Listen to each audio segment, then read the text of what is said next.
আবার ভাঙলো, আবার ভাঙলো কাচের জানলাটা। এই সেদিন জানলার কাচটা পাল্টেছিলাম।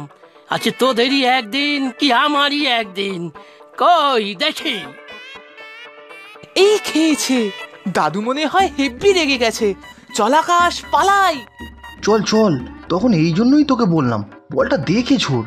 দেখলি তো কি হলো, মাঝখান থেকে বলটা হাত ছাড়া হলো। দাদু কি আর বল ফেরত দেবে? উফ, তুই পরে এত বকিস, এখন পালা। বলের কথা পরে ভাবা যাবে। এই যে ছেলেরা, কোথায় পালানো হচ্ছে শুনি?